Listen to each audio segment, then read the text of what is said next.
Jamie Newberg's an amazing guy. He's become a friend over the years. We basically beat him down with every baseball question we have all day, every day. And he still has to have a job and a family on top of our incessant questions. But I was talking to a fan over here who was like, man, this is amazing to be here. I became a Ranger fan last year. Said I moved here from Boston.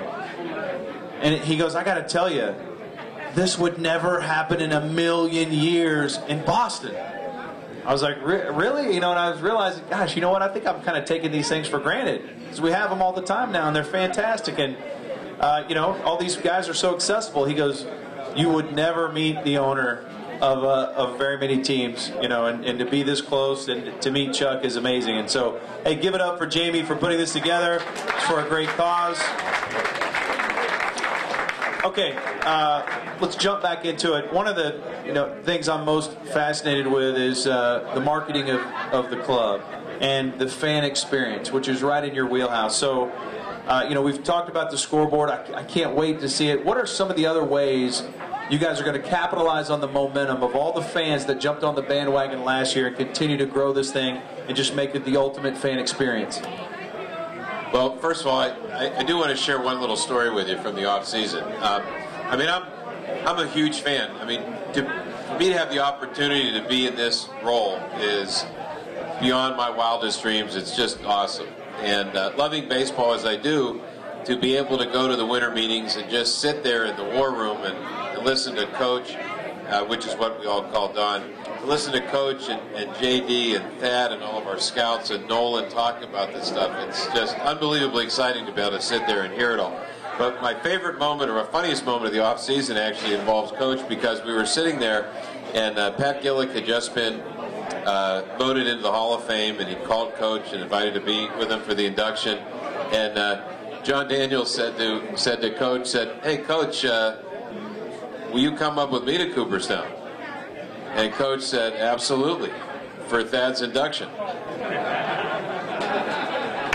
So I thought that was pretty good stuff. All right, as far as what we're going to do, well, here's a few things we're going to do. Remember when we cut parking prices last year to $10? They're going to stay the same. Remember when we cut the prices of hot dogs and soda and beer and popcorn and all those things? They're going to stay the same. Now, this seemed kind of ridiculous in August, but on a night like we've had the last week or so, this is relevant. Remember we cut the price of hot chocolate? That's going to stay the same too. By the way, I had a cup of hot chocolate that first Sunday, and then I went and I sat out on the bleachers. It was like 103. Hot chocolate when it's 103, it's like pouring turbo down your esophagus. It's kind of rough. But so the first thing that we're going to do is we're going to really focus on keeping this affordable, because that's what it's all about. Everything we do is about trying to take all of the excitement and build that into a long-term relationship with as many fans as possible. We're not trying to take advantage of anybody or take advantage of all of the enthusiasm right now. We want this to be a long-term love affair that we all share together. So keeping everything affordable is going to be a big part of it. The improvements we've made to the ballpark are going to be a big part of it. Giving Chuck Morgan the green light that he's been waiting for a long, long time to just have at it and be crazy and enjoy himself, and to be able to play with all the new toys that we've given him. I mean, he's so excited. He's like a kid in a candy store, in a $4 million candy store, because that's about what the new control room cost. But Chuck is so excited, so we're going to do all of those things. We're doing a number of things with the in-game entertainment, where, again, we're going to really focus on more on our players, on their personalities, their sense of humor, so you can get to know them. And the other thing is to put a heck of a ball club on the field. And, so in every way, with what we do on the field and with what we do all throughout the stands and all throughout the community, we are absolutely obsessed with everything we can possibly do to make the experience of being a Ranger fan not only more enjoyable during those 2 hours and 50 minutes when we're playing a game, but 365 days a year. We're committed to it. That's one of the reasons that our caravan went all over the state of Texas and into Louisiana and Arkansas and Oklahoma this year.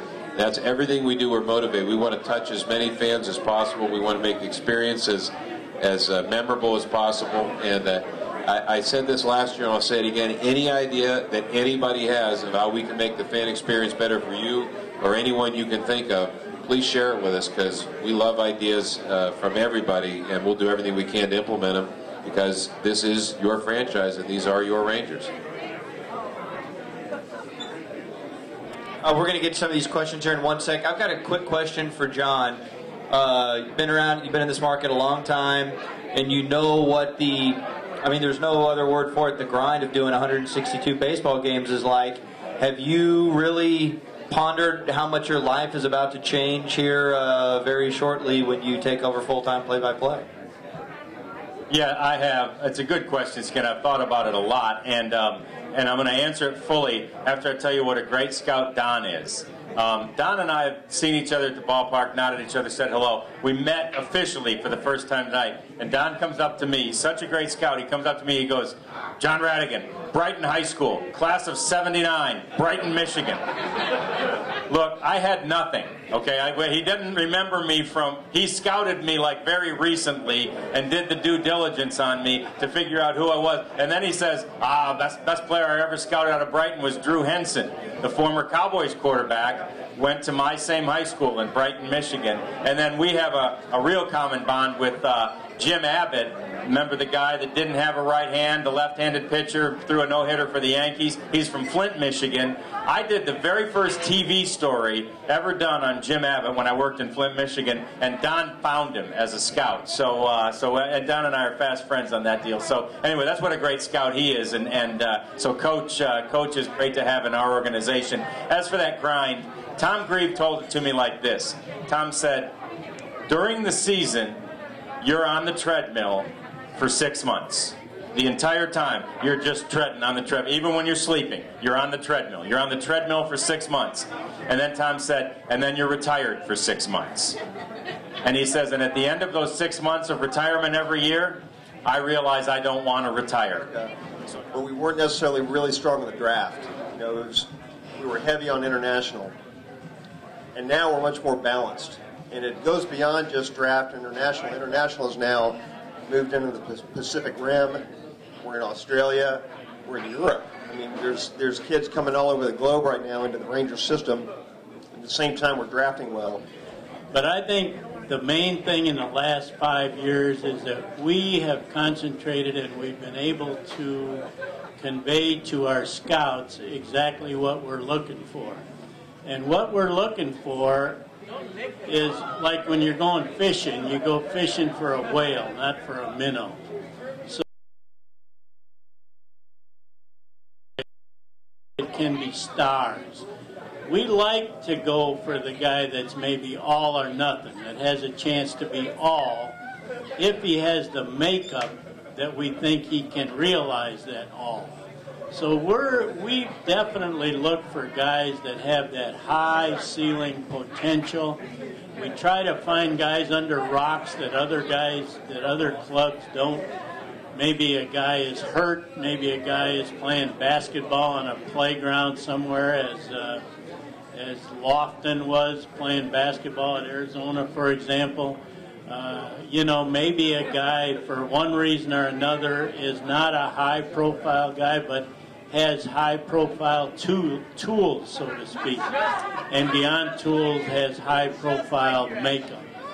So I just think we've concentrated more on looking for those special talent, special makeup guys in the last 5 years, and our scouts have done a very good job of trying to identify those guys.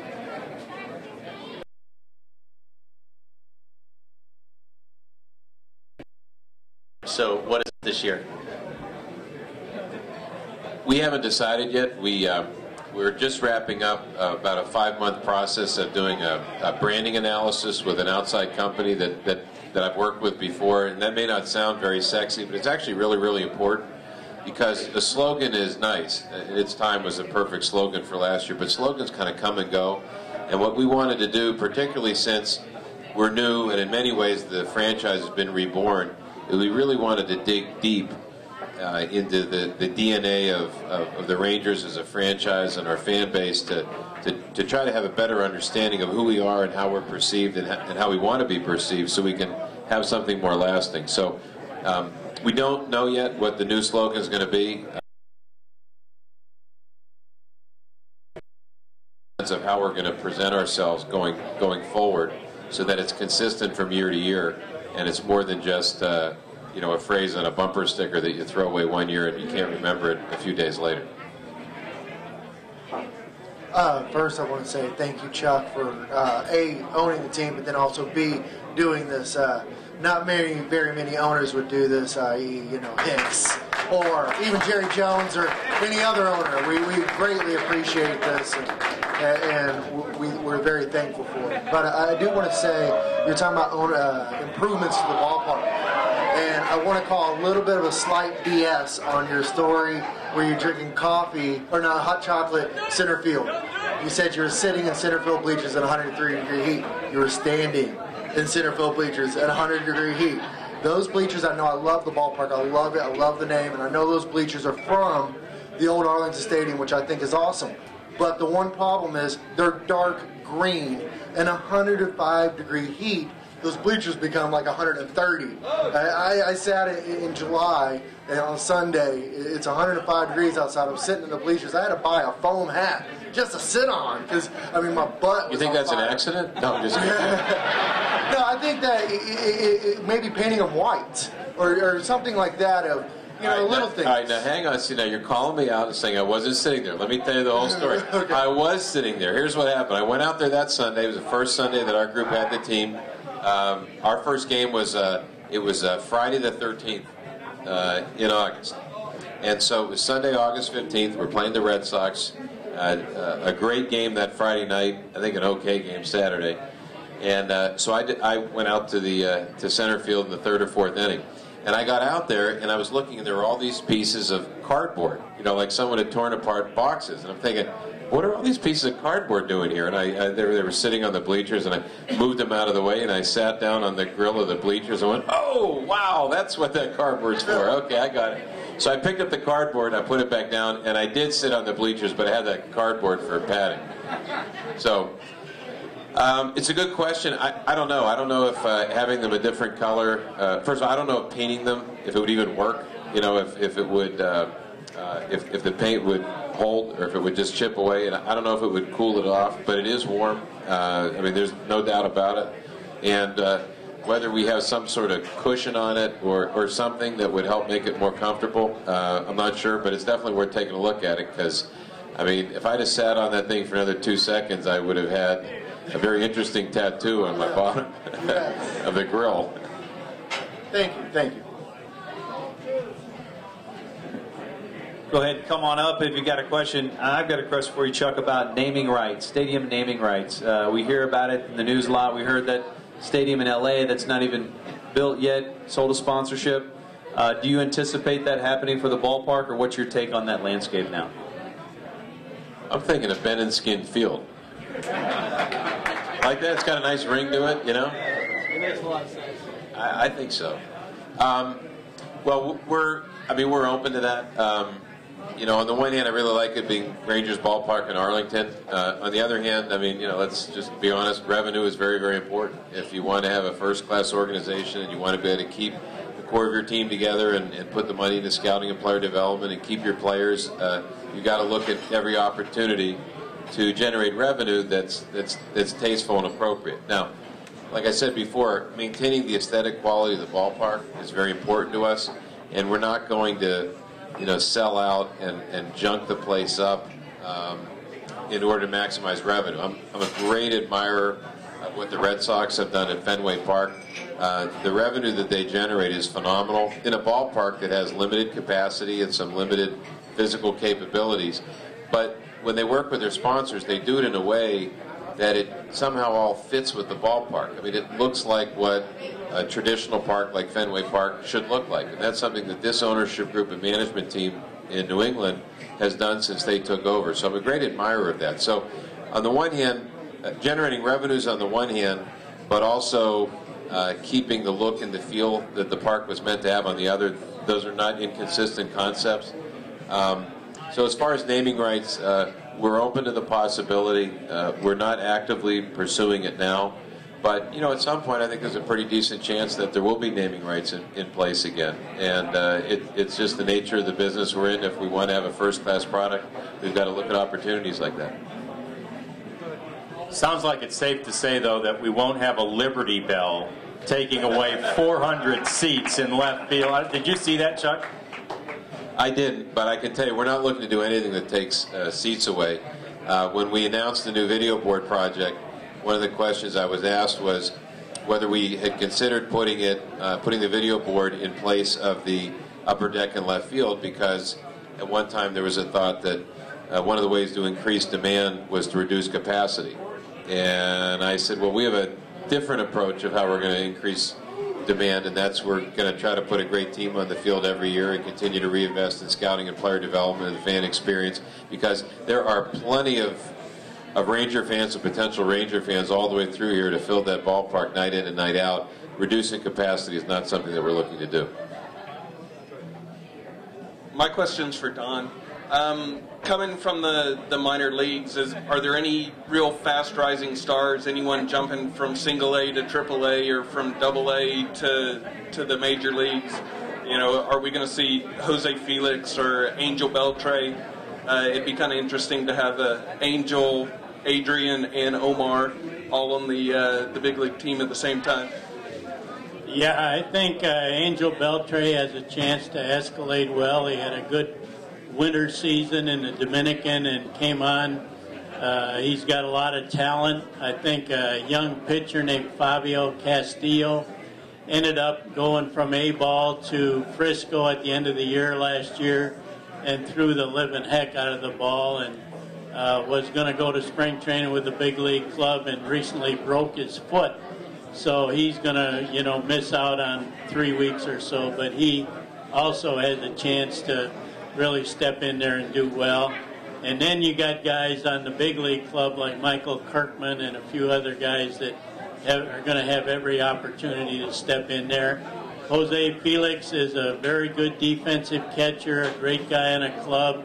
And as you know, all big league clubs need catching and backup catching, and you'd like to ease him into the situation.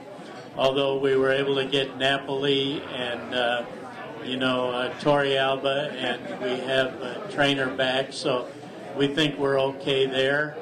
But basically those guys that I've mentioned, and certainly there are a lot of guys in A-ball. Lurie Garcia, young shortstop that has a lot of talent, that the minute he starts to hit, he's going to be able to play defensively in the big leagues. And then a lot of those young guys that I'd mentioned before that are like 18 years old or so, they're going to go at their own pace, and they're going to tell us when they're ready. But some of them have a chance to come quick, and I'd like to think Profar has a chance to come quick. So, we'll just let them tell us when they're ready. We do have interesting players. Of the game, very good defensive player, probably the best shortstop in baseball as far as range and everything right now. As far as developing Elvis, so to speak, he's going to do that himself. Ronnie is on him with constructive criticism regularly and doesn't let Elvis get out of hand, so to speak. But Elvis is very, very talented, and as evidenced by the fact that this year Elvis was a leadoff guy. And he didn't hit any home runs, right. But he did adapt to a role that he was not used to and did a great job of getting on base, of changing his style, so to speak. Really, he's probably an ideal number 2 hitter in the lineup behind a burner as a leadoff guy. But he did a tremendous job, and it shows his ability at 22 years old that he can go into a leadoff role and adapt to that. Another guy on our team that I think does it very, very easily is Neftali Feliz. You just don't find a guy throw as easily as he does. I happened to be with the Phillies at the time, and I saw Neftali thrown on the backfield for Atlanta against a Philly minor league team. And he just threw so easy. He had fringe velocity and so forth, but he threw so easy, a big kid, 6'3", so forth. And I went to the scorebook and said, who's that catching for Atlanta? And I didn't care about who was catching. I wanted the name of the pitcher out there. And then came to the Rangers, and we followed every start that he had that year. And then at trade deadline, we wanted Neftali, and we got Neftali. And the reason that he was so appealing was that he would throw so easy. You just don't find it. And you don't find it with Elvis. He does the same thing.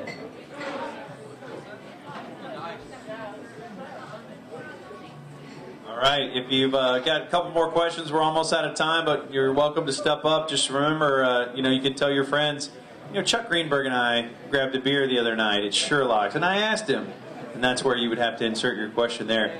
That's right, and buy him a beer. This question's for you, Radigan. One of the greatest things about your gig is going to be spending time with Tom Grieve, and I don't know. I would think that people realize what a great guy Tom Grieve is. For me, getting to know him beyond just watching him on TV just multiplied that exponentially. I mean, the guy is incredible. Such a vast, baseball knowledge there. What are you looking forward to the most about spending all that time with Tom Grieve? Well, I've known Tom since 1990 when he was the general manager of the team, and I think it was 1990 when I got here. He was at that time coaching his young son Ben's baseball team. And so here's the general manager of the Rangers, and Coach can tell you how much time general managers spent during the season at the ballpark, and there's no time for things like that. But Tom made it a point, I don't care if I'm general manager of the team, I am coaching Ben's baseball team. Ben was maybe 10 or 12 at the time. Well, I was so intrigued and enamored by it, I went out when I was at Channel 5 and did a story on the fact that the Rangers GM coaches his kid's baseball team, and it was great. It turned out to be a great story, and it was a real nice slice of life. But that's how I got to know the real person that Tom Grieve is.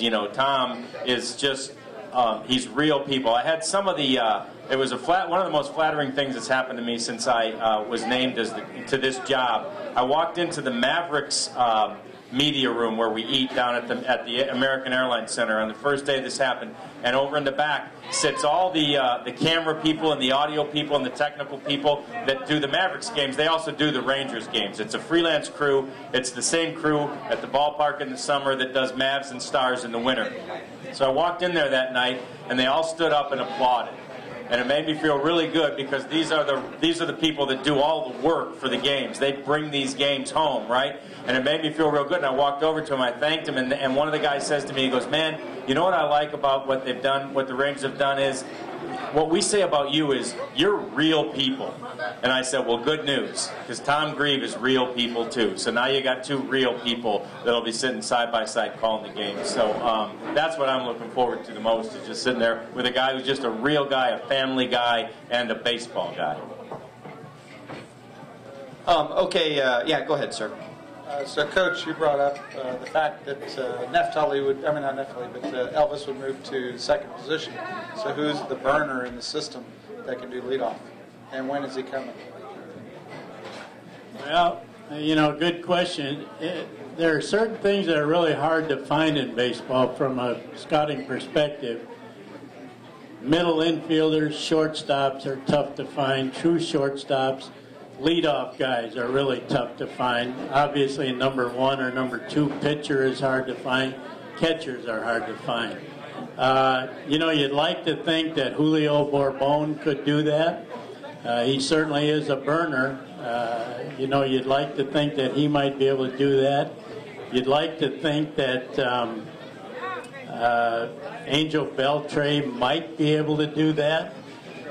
What it takes is a guy who can be disciplined at the plate and get on base, in addition to steal a base and run and bunt and all that kind of thing. And guys like that are hard to come by. One of the guys that in a previous question we talked about international. We have a few thoughts in that regard too, as to a possible leadoff. So they're hard to find. I can't give you a definite. I can say Julio has possibilities. I can say Angel has possibilities.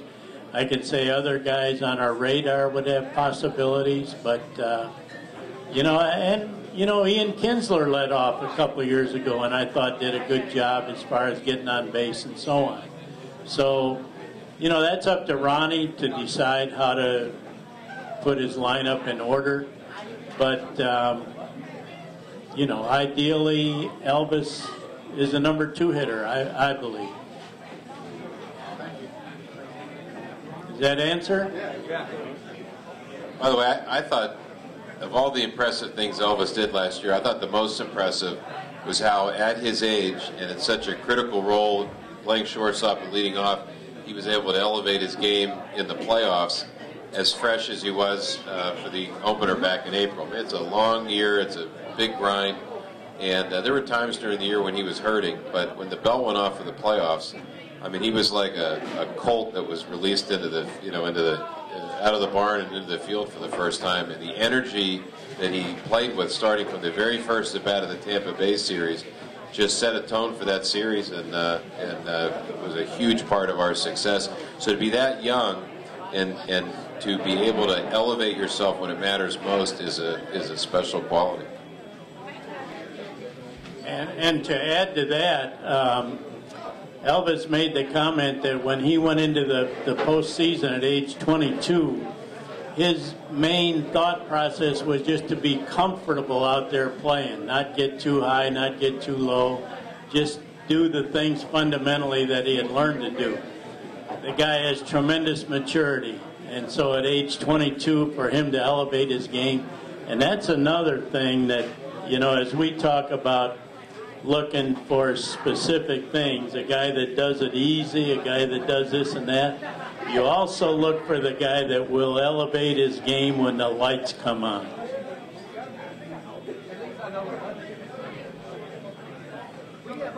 Okay, I think what we're going to do is, unless you guys have anything else you'd like to address to everyone, just no more questions. Want to thank everybody for, we do have one more question. One more, it came from our table. We have a little pool.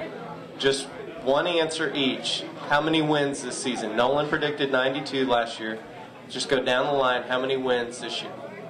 Well, I'm holding the mic first, so I'm going to say that this is I'm going to say that you guys are going to get someone stepping up in the rotation the same way Colby and CJ did last year, and I'm going to go ahead and say that I think this is a 93-win baseball team. I'm going to say that people are going to step up in the rotation, but then also a major acquisition is going to go down, similar to last year, where you will see another ace come to the staff, and that's why I'm going to go with 96 wins. Wow. I'll say 94. By the way, when Nolan predicted 92 last year, then we won 90 in the regular season, and we won the first 2 against Tampa, and then we lost Game 3 and Game 4. I was like, no, he meant regular season, not the entire season. John stole my thunder. I was going to say 94. I'll say 104.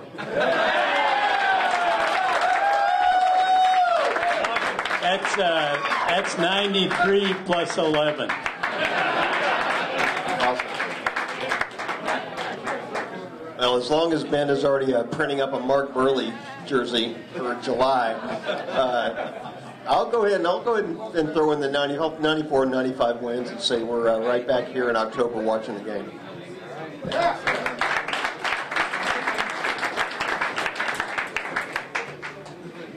Okay, so if there's no more questions, sorry to throw you in the mixer, Chuck, but I'd like for you to say the final words to the folks here tonight. Just one final salvo, so to speak, to everyone who came out here tonight.